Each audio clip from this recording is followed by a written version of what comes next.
hali sunnat qilinmagan o'g'lingiz ham agar jinoyat sodir qiladigan bo'lsa, jinoiy javobgarlikka tortilib, hattoki bir necha yilgacha qamalib ketishi mumkin. O'zbekiston Respublikasining Jinoyat kodeksining 17-moddasida jismoniy shaxslarning javobgarligi belgilangan. Unga ko'ra, jinoiy javobgarlikka tortilish yoshi 18 yosh, 16 yosh va 14 yoshda belgilangan.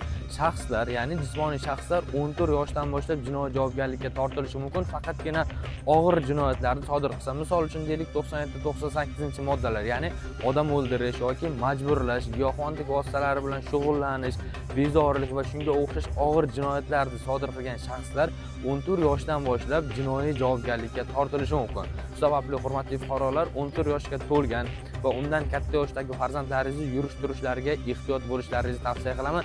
Aks holatda biror bir jinoyat sodir qiladigan bo'lsa, 14 yoshdan boshlab jinoiy javobgarlikka tortilib ketishlari va bir necha yilgacha ozodlikdan mahrum qilish jazosi bilan jazolanib qamalib ketishlari mumkin. Video foydali bo'lgan bo'lsa, obuna bo'lishni va videoni yaqinlaringizga yuborib qo'yishni unutmang.